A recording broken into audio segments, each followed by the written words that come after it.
牆上牆，家要忙，門對門會傷人。乜嘢叫做牆上牆，門對門呢？會影響到屋企咁大鑊，你住緊嗰間屋又係咪啊？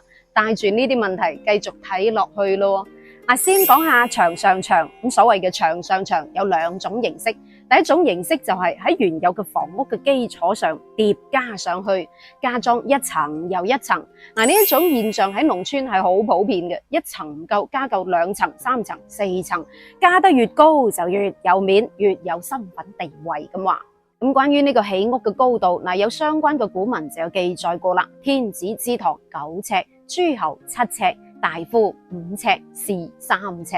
原來喺舊陣時，老百姓就會根據住嗰間屋埲牆嘅高度嚟判斷呢家人嘅地位嘅。牆越高就代表呢家人嘅身份地位越高。咁依家都係一樣嘅，有好多大戶人家屋企嗰埲牆都係高啲嘅。一嚟係為咗防盜，二嚟為咗有氣派，顯示地位同身份啊嘛。而普通人家嘅屋企相當於後面嗰啲小平房啦，你有冇見過呢？但係如果一味淨係顧住牆上牆，一層一層咁疊加上去，淨係顧住面子，淨係顧住攀比嘅心理，認為起得越高就越有面，而忽略咗地基嘅問題，忽略咗建築本身質量嘅問題。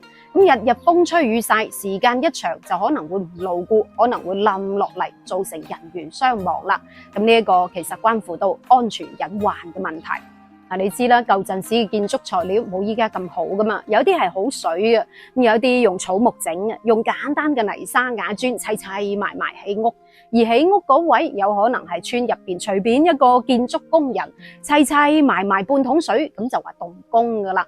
咁長年累月地基承受唔到佢個重量，承重牆一裂嘅話，好容易就會冧啦。咁大家利是講句，到時候人又冇屋又冇，真係家門不幸啊！所以古人就有咗牆上牆，家要忙嘅講法。呢個主要係嚟自安全隱患嘅問題。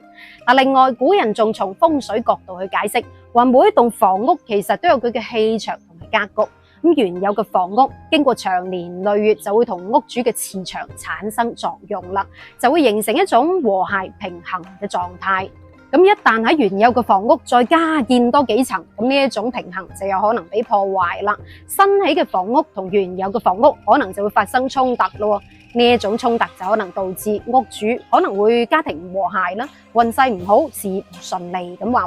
咁你又認唔認同呢一個講法呢？咁另外一種形式就係喺原有嘅牆壁隔離再挨住嗰埲牆再起屋。其實讀牆壁都係得㗎吓，一個係文讀，一個係義讀。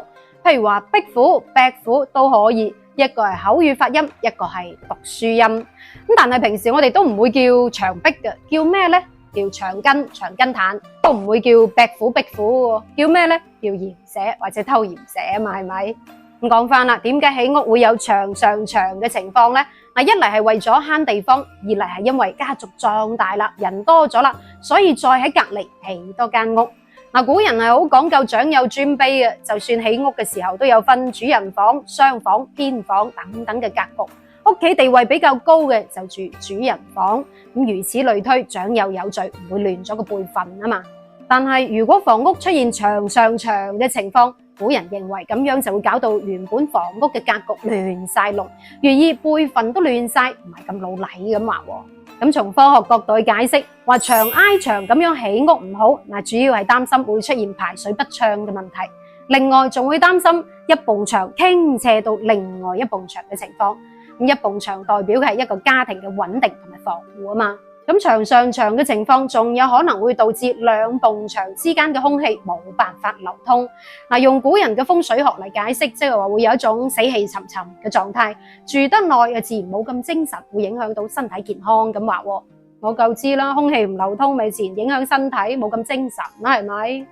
咁至於門對門會傷人，又係咪真嘅呢？喂，依家好多商品房都係門對正門噶啦，唔通咁又話唔好咯？其實呢一句俗語嘅由來係同一個古仔有關。話說喺明朝末年有兩戶人家，一戶姓李，一戶姓張。佢哋嘅關係原本係好和諧嘅。咁直到有一次，李家嘅仔犯咗事，俾官府拉咗去坐監。咁李家嘅新抱就同村入邊一個屠夫搞埋咗一齊啦。有一次仲俾對面屋嘅老張撞到正喎。咁半年之後，李家嘅仔俾放翻出嚟，聽到好多關於自己老婆嘅閒言閒語，話自己老婆俾頂綠帽自己戴，由頭笠到落腳，好嬲咁去質問佢老婆。點不知佢老婆話係對面屋嗰個老張啫嘛，佢對我圖謀不軌，俾我拒絕咗，佢咪喺度生安白做咯。呢個時候，咁李家嘅仔就更加興過火屎咯，拎住把菜刀去對面屋揾阿老張算賬。咁經過呢件事之後，老張就乾脆將個門口嘅位置都換埋，以後費事對住你，費事睇你咁多，費事眼冤啊！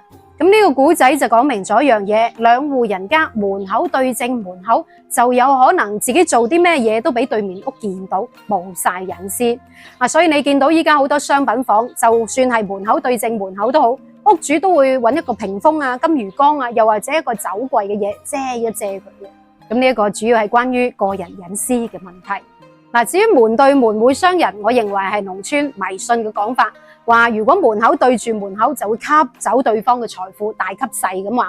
咁矛盾一多，自然會大打出手，自然會傷到人啦。仲有另外一個原因係因為以前嘅人都係習慣喺門口曬谷噶嘛，你用嘅位置多啲，我用嘅位置少啲，咁大家就可能會有矛盾，有拗撬啦，可能就會嘈交，大打出手，所以又係會傷人。咁呢一個就係老祖宗講嘅牆上牆，門對門啦。其實撇開風水嘅嘢唔好講住啦，但係如果隨便去加建房屋嘅話，真係一件好危險嘅事嚟嘅，存在一個好大嘅安全隱患問題。咁至於門對門傷人就唔再講啦，其實主要都係一個隱私嘅問題，係咪？你對於呢個俗語有咩見解呢？你住緊嗰間屋有冇門對門或者係牆上牆嘅情況呢？留言分享下，我哋下一期再見，拜拜。你記住，男不帶天，女不帶仙。咩意思啊？即係話男界安個名就冇安天字，女界安個名就冇那隻仙字。點解啊？太大就咁住嘅咧。唔係話安句名都咁有講究，有冇道理㗎？嘢可以亂食，説話可以亂講，但係名就唔可以亂起啦。因為個名係每一個人嘅代號，係父母送俾我哋嘅第一份禮物。如果唔改嘅話，就會跟隨一世嘅啦。所以有好多家長喺隻塞豆窿都未出世嘅時候，就開始諗緊起咩名啦。尤其喺古代，對於起名嘅罩忌有好多嘅喎。又話要論資排輩啦，譬如話咩燕字輩啊、永字輩啊、國字輩等等，單單一個字就可以知道你喺家族嘅輩分。仲要注意同音字，又要避開諧音梗喎，仲要加埋陰陽五行嘅調和，先至係一個寓意又好又響亮嘅名。哇，真係幾複雜。所以老祖宗為咗催福避禍，關於起名就有句俗語啦，叫做男不帶天，女不帶仙。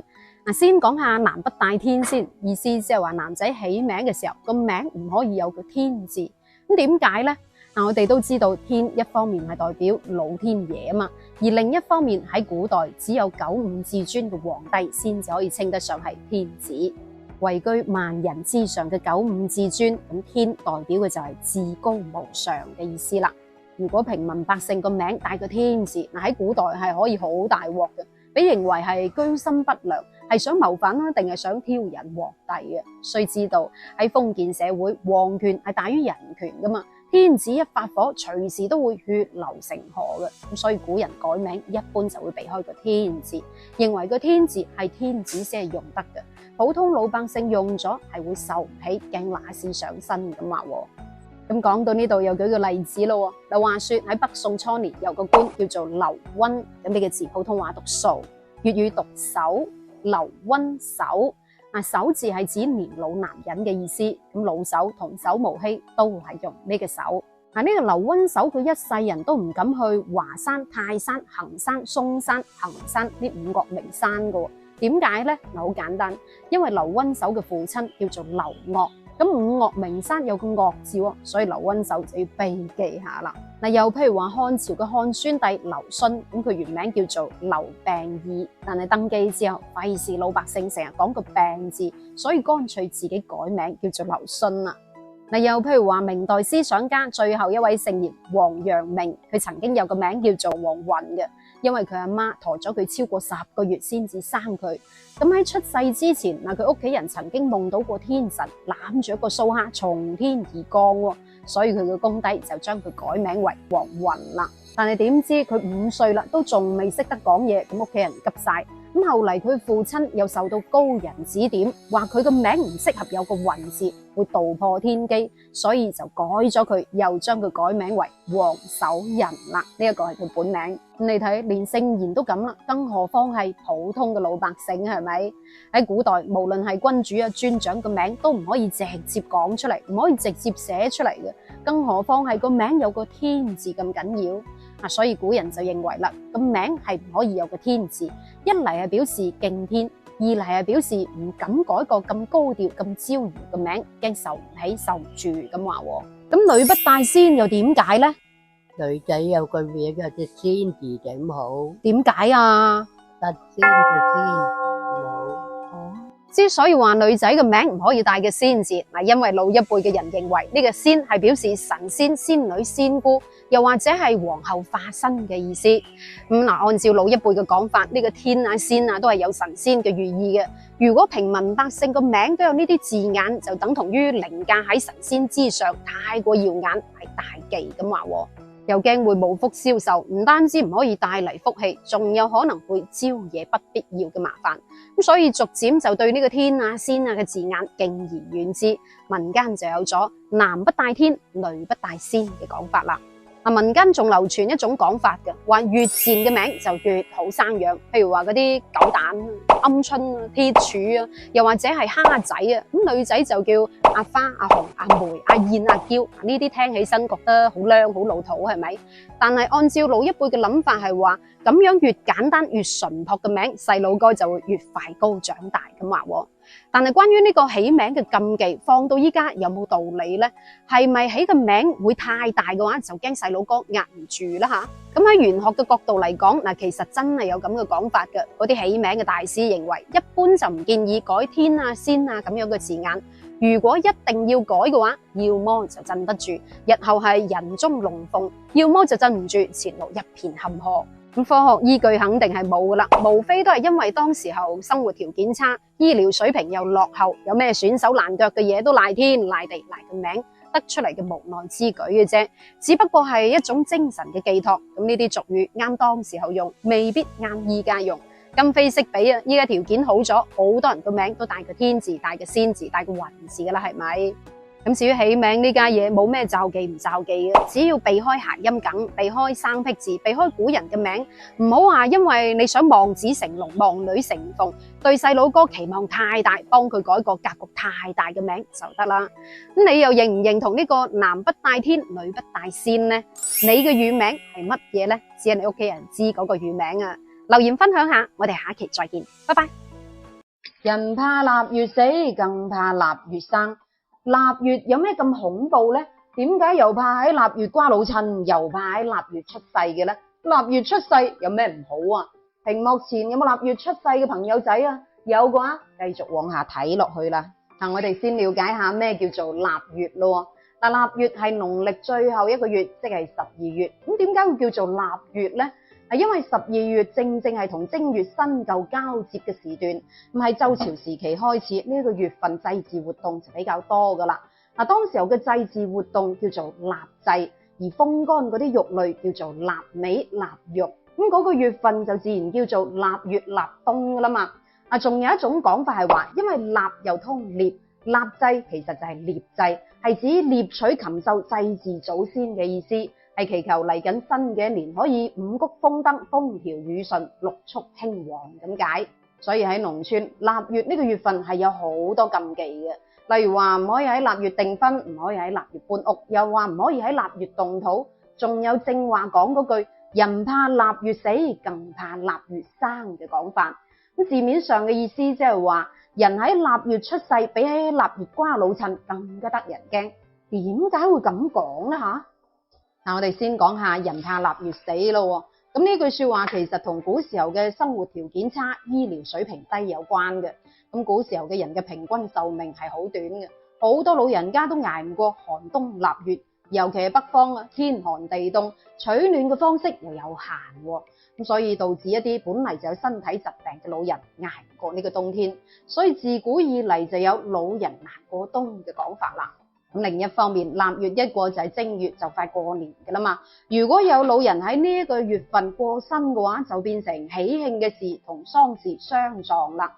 舊陣時喪禮習俗係好繁瑣嘅，天寒地凍都要進行各種嘅儀式，又要報喪，又要守靈，仲要落葬等等噼里啪啦嘅嘢。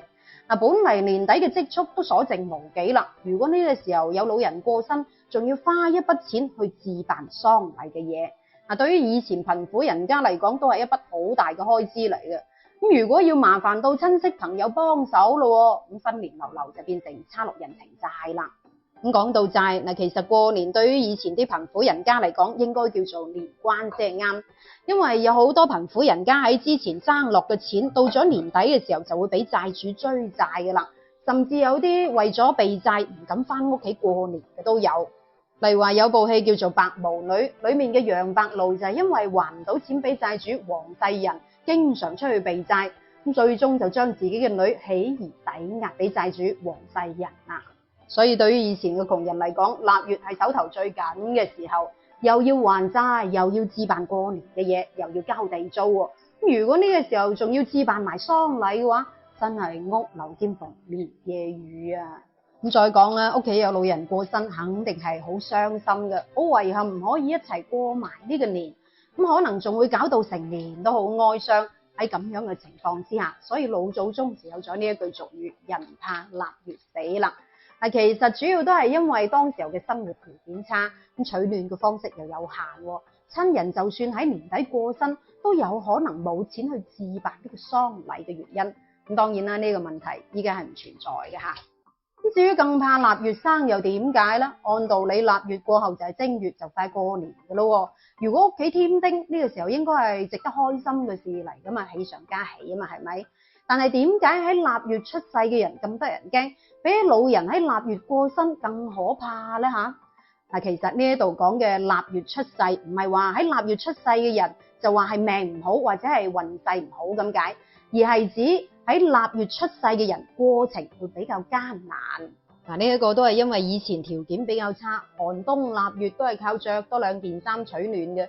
條件好啲嘅就話有柴火可以取下暖啫，條件差啲真係連棉褸都冇。咁再加上以前啲屋都係四面透風嘅，大人都頂唔順啦，更何況一個剛出世嘅 BB 仔。喺古時候，一到咗年底，啲糧食就已經食得七七八八噶啦，所剩無幾，可能只係剩翻啲臘肉同埋醃製菜，勉強夠大人捱到春耕。咁但係呢啲糧食對於一個產婦同埋一個剛出世嘅 BB 仔又點夠營養呢？買水都唔夠啦，係咪？咁再加上古時候嘅醫療條件冇依家咁先進噶嘛，因為凍死、餓死，搞到細佬哥養唔大，甚至夭折嘅機率係好多嘅。咁所以古人就認為啦，喺臘月出世嘅細佬哥好艱難成長，係咁解咯。仲有一個講法係話，古人認為春天係萬物生長嘅季節，而到咗冬天係萬物蕭條嘅季節，咁所以認為喺冬天出世嘅細佬哥冇咁有福氣咁話。咁其實呢個主要都係因為古時候嘅生活條件差，怕冬天天寒地凍嘅時候冇厚衫着，又怕會餓死，糧食唔夠啊嘛。對老人同埋一啲細佬哥生命會受到威脅，怕捱過冬天，總結出嚟嘅講法嘅啫。咁當然啦，呢一句人怕臘月死，更怕臘月生嘅俗語，放到依家肯定係唔等使嘅，因為社會喺度不斷進步，醫療條件、醫療技術喺度不斷發展，生活條件好咗啦，唔使再擔心話會凍親，唔使擔心冇衫着，更加唔使擔心冇得吔啦，係咪？反而我覺得臘月出世嘅細佬哥更加有福。因為臘月挨近過年啦，喜上加喜，添丁又發財。若然真係遺憾有老人過咗身嘅話，更加唔使話擔心冇錢去辦嗰件日生大事啦，係咪？咁況且生老病死呢啲嘢係自然規律嚟嘅，係無可避免噶嘛。所以無論係剛出世又好，過咗身都好，都係一件值得尊重嘅大事。你話啱唔啱呢？好啦，今期暫時同大家吹住咁多，到最後輪到你發揮咯。12月咪叫做臘月咯，咁1月就叫做正月，咁你出世嗰個月份又叫做乜嘢月呢？留言話我知，我哋下期再見，拜拜。唔怕屋後堂，只怕抬轎房。住咗抬轎房，家大也人亡。乜嘢係屋後堂、抬轎房呢？住咗落去仲會對人有影響？你住緊嗰間又係咪咧？呢句俗語放到依家有冇道理㗎？帶住呢啲問題繼續睇落去咯。其實呢一句俗語係同間屋嘅選址有關。嗱，以前嘅人唔似得依家都係住高樓大廈嘅，住嘅屋都係自己起嘅。咁古人認為起嗰間屋唔單止可以改善屋企環境，仲可以福澤後代咁話喎。咁所以決定起屋嘅時候，對於選址就好有講究啦。咁但係選址嘅時候就要盡量避開屋後堂喎。你有冇聽過呢個講法咧嚇？古人係好信風水呢樣嘢嘅，起間屋都要靠近有水流嘅地方，因為依山傍水啊嘛，可以種下地、耕下田喎。咁屋企就唔使話憂柴憂米，慢慢就會富裕起身噶啦。咁日後自然風生水起啦，係咪？咁按道理以水為財係好嘅，亦都方便日常打水。但係點解古人又要避開屋後堂咧嚇？所謂嘅屋後堂係指屋後面幾米到幾十米處有一個水塘、水潭或者係水庫。咁如果離得好遠嘅，又唔叫做屋後堂嚇。古人之所以認為屋後堂唔好，咁因為古人講嘅依山傍水係指有流動嘅活水，而唔係一潭死水。咁屋後面有一潭死水嘅話，聽起身都唔係咁老禮嚇。咁一方面係因為暴雨過後就會水漲，一水漲就有可能會水浸屋啦。辛辛苦苦咗大半世起好間屋，俾水浸咗喎，真係渣都冇。有人住喺入邊嘅話，就更加危險啦。咁呢一個係出於安全問題嘅考慮。咁另一方面，間屋太靠近水源嘅時候，室內就好容易會潮濕咯。一潮濕就容易引起各種嘅小病小痛，例如話風濕病痛。咁死水係會變質嘅，一變質又會滋生嗰啲蚊蟲啊、細菌，好唔衞生噶嘛。而且到咗夏天，氣温升高嘅時候，死水仲會發臭，有一陣冤崩爛臭嘅味道，好難頂，空氣自然冇咁好啦。再講啦，咁如果啲細佬哥去屋後面玩水嘅時候，唔覺意浸親喎，咁就大鑊啦。所以喺咁樣嘅居住環境，又點會住得安樂安心呢？所以古人就認為屋後堂唔好，就係咁解啦。但係相比之下，古人更加怕嘅係抬轎房，話住咗抬轎房，家敗也人亡咁話喎。咁乜嘢係抬轎房呢？有兩種形式。第一種形式就係你間屋比周圍嘅屋都要高，從正面望過去係高出一截嘅，兩邊嘅屋都矮過你嗰間屋。咁從側面望過去就好似古代抬起身嗰頂轎一樣，兩邊低，中間高，就好似你間屋俾抬起身，咁所以古人就將佢叫做抬轎房啦。呢一種房屋整體嘅造型就好似工字形，咁兩邊低矮嘅屋就好似抬轎個碌杆，係工字形嘅抬轎房。古人仲認為喺呢一種房屋長期生活落去，仲會有唔平衡嘅狀態，例如話地基唔穩啦，亦都有可能發生自然災害嘅時候，譬如話地震，就會中間高出嚟嗰間屋先冧咁話喎。咁仲有另一方面，古人從風水學嚟講叫做氣場唔穩，住落去之後就會影響財運，辛辛苦苦又揾唔到錢咁話喎。咁因為宮又通攻擊嘅宮啊嘛，住落去之後就會對主人各方面都唔好。咁呢一個就係工字形嘅抬轎房啦。咁你有冇見過呢類型嘅抬轎房呢？有嘅話留個言話我知啦。咁另一種形式就係你間屋喺兩座山之間，又或者周圍前後左右都係馬路嘅，得你一間屋。從上面望落去就好似你間屋俾兩座山抬起咁，一條二條嗰啲馬路望落去就好似抬轎個碌杆。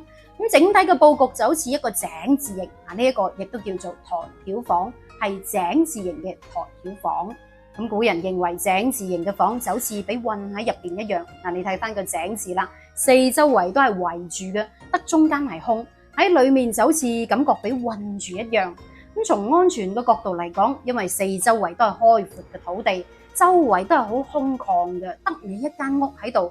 如果發生一啲自然災害，例如話山泥傾瀉、暴風啊、大雨啊等等嘅嘢，咁逃生就會好困難啦。咁況且又係馬路邊，車水馬龍，噪音自然好大，自然會影響生活作息噶啦，係咪？所以古人先係有咗不怕屋後堂，就怕抬轎房。住咗抬轎房，家敗也人亡呢個講法，其實主要都係嚟自安全隱患嘅問題。唔怕一萬，只怕萬一啊嘛！真係發生咗嘅時候，真係家破人亡噶。咁至於呢句俗語放到依家有冇道理呢？嗱，其實係冇科學根據嘅。咁古人講嗰啲風啊、水啊嘅嘢，亦都未必啱我哋現代人嘅住房習慣。但係有一點，古人考慮得比較長遠嘅，用迷信嘅講法嚟告誡後人，起屋選址係好重要嘅。如果揀得唔好，真係會影響一家人嘅健康。咁健康都出現問題，仲點去揾錢獲來財富呢？係咪？咁當然，依家生活條件越嚟越好，有錢都會買入小區住啦。就算真係要返鄉下起屋，都會揾個大師睇一睇，算一算好唔好先係起，係咪？不過我哋都要有一個居安思危嘅意識。古人呢句俗語係想提醒我哋眼光要放長遠啲，唔好淨係為咗間屋美觀而忽略咗間屋嘅重要性。你話啱唔啱呢？好啦，今期暫時吹住咁多，到最後想問下大家，你有冇見過屋後堂抬轎屋嘅房呢？留言分享下，我哋下一期再見，拜拜。你記住晚飯5日就餓住百病。點解啊？肚餓都唔可以食，唔通要勒緊肚皮啊？我哋以前有2餐啫，朝頭早8點，晚上4點。咁7、8點冇吔飯噶啦？冇啊，冇得吔噶啦。想問下大家，你有冇食晚飯嘅習慣嘅呢？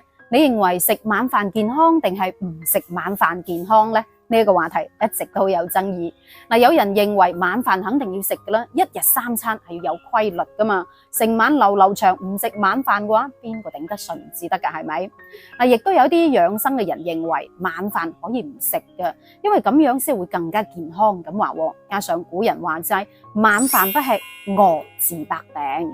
咁點解古人會咁講呢？呢個係同古人嘅生活方式有關。咁你知啦，以前啲人都係日出而作，日落而息噶嘛。一般淨係食早上朝頭早8點嗰餐，同埋晏晝4點嗰餐。呢一個就係以前嘅人講嘅朝8晚4啦。咁點解冇夜晚嗰餐嘅？對於佢哋嚟講，晏晝4點嗰餐就叫晚餐噶啦。平時除咗耕田種地之外，亦都冇咩其他嘅娛樂活動，一入夜就瞓覺，好早瞓。咁瞓着咗自然唔覺得肚餓噶啦，所以佢哋認為唔食晚飯係好正常嘅事。講到呢度又令我諗起有個古仔，話說明朝永樂皇帝朱棣有個心腹大臣叫胡廣，佢係一個文人雅士嚟嘅。佢最大嘅特點係守到秘密唔八卦，所以朱棣好中意佢，好信任佢。但係同時亦都睇唔慣佢日日喺度食晚飯。你知啦，喺古時候一個人經常食晚飯係唔好噶嘛，甚至會被視為係放蕩。但係呢個胡廣就解釋話啦，因為自己長期有病，身體虛弱，要少食多餐，所以一定要食晚飯。咁朱棣亦都原諒咗佢。不過後嚟胡廣做咗翰林學士之後，佢嘅晚飯食得越嚟越豐盛，越嚟越多，唔單止身體冇強壯起身，反而病痛仲越嚟越多。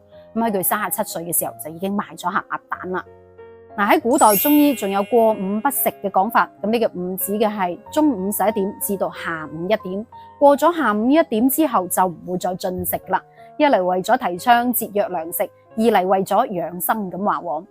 古人係好睇重唔食晚飯呢個規矩嘅，食咗晚飯有可能連科舉試都參加唔到，甚至有可能係老婆都娶唔到咁話。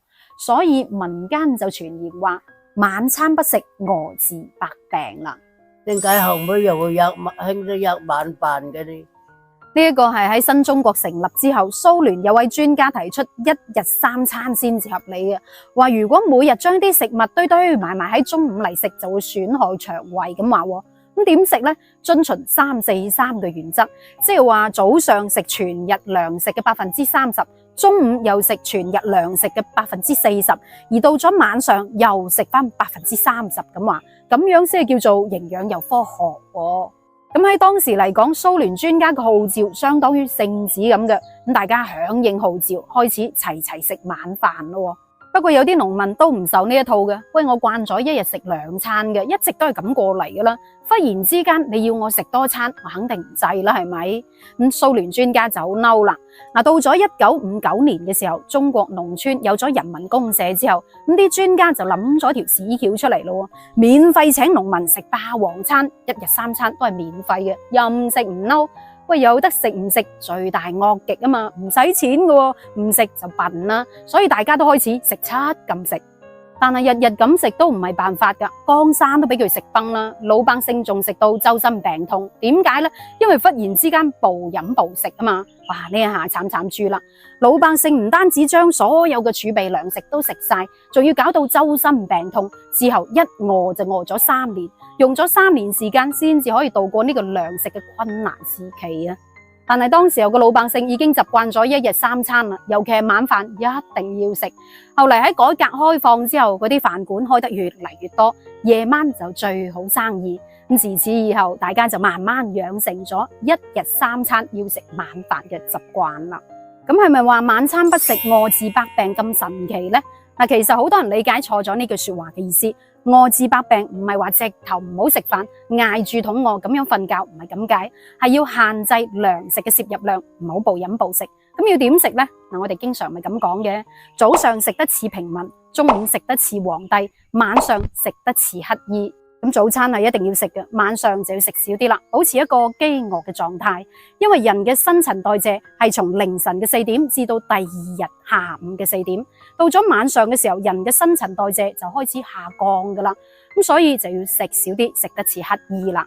唔係嘅話，人體就會將嗰啲廢物變成脂肪噶啦。咁你知啦，依家啲人啲生活習慣，早餐可能唔食嘅，中午嗰餐又求其咁食，咁到咗晚上嗰餐又好豐盛，開始暴飲暴食啦，又少運動，咁樣對身體自然唔係咁好啦。咁喺乜嘢情況之下先至唔食晚上嗰餐呢？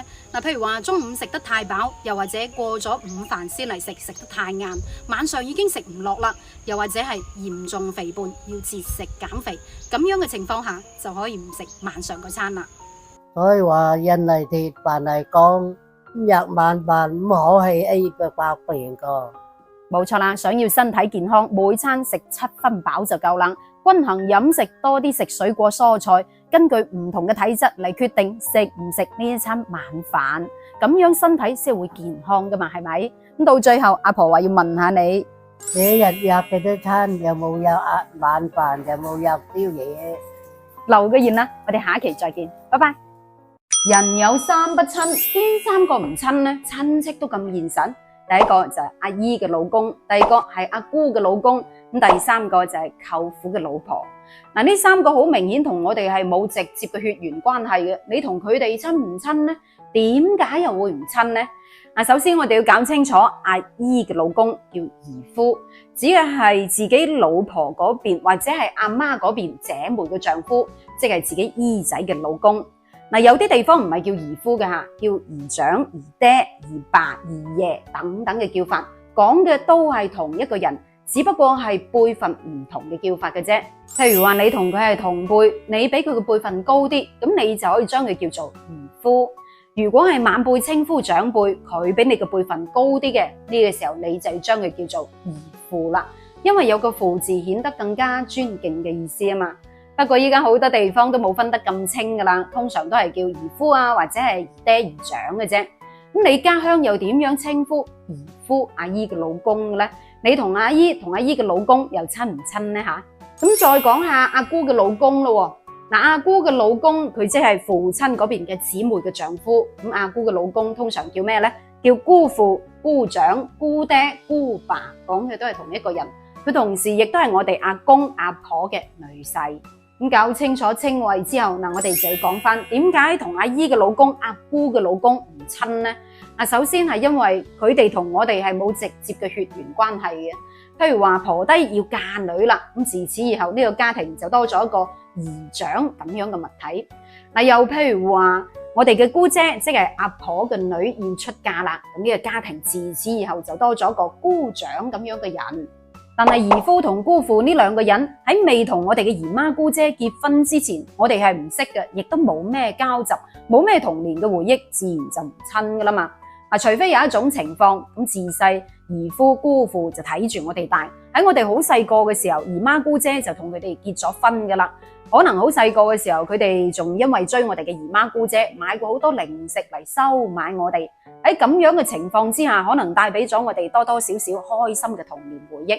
可能就冇乜隔膜，咁自然就會親啲，因為人都係有感情噶嘛，親得多，交集得多，就自然會熟啲噶啦。若然1年都見唔到一次嘅，唔好話親啊，真係見面都唔知講乜啊。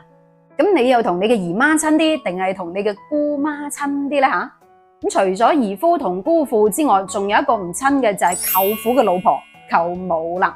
嗱，舅母係阿媽嗰邊兄弟嘅老婆，咁有啲地方唔係叫舅母嘅吓，叫嬸母、冚母或者係舅娘都有嘅。咁你家鄉係咪咁叫嘅啦吓？嗱，睇翻冚母嘅冚字係好有意思嘅吓，唔好寫成鋼琴嘅琴，係女字間嘅金，呢個字普通話讀尖，粵語讀冚，大冚姐冚婆都係用呢個冚。不過冚婆已經係去到父母嗰輩嘅舅母噶啦，我哋就叫冚婆，有個婆字啊嘛，係咪？咁你睇翻個字形，女加金合起身，係指要當面迎親嘅女外戚，本意係指舅父嘅人，招引，連讀就變成咗個尖冚字咯。從遠古流傳到依家，係華夏最後一個咁有色彩意義嘅親屬稱謂。嗱，你可以理解為舅人就變成咗個冚字。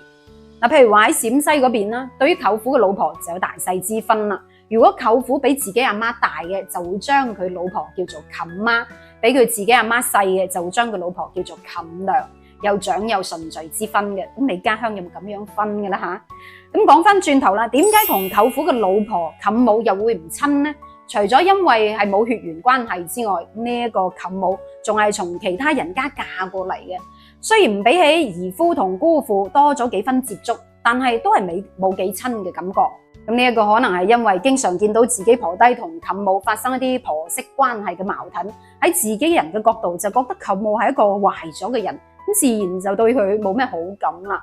咁之所以古人會話人有三不親，因為自古以嚟都係以男性為核心形成嘅一種宗親關係，所以你見到呢三不親係冇叔伯嗰邊嘅親戚喺度嘅吓，咁所以亦都形成咗以男性為主導嘅關係結構啦。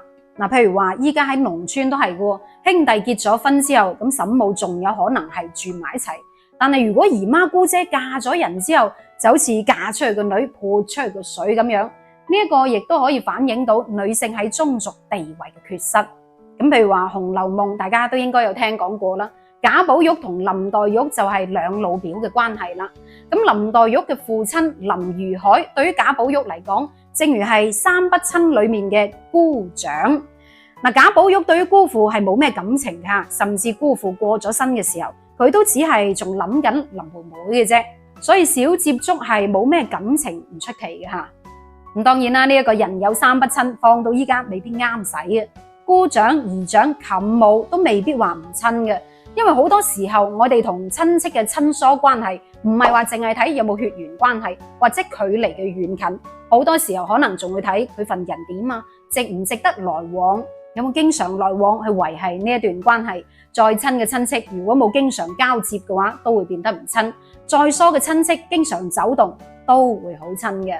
咁好啦，到最後輪到你講下，你同你嘅姨長、姑長、舅母又親唔親呢？留言話我知，我哋下一期再見，拜拜。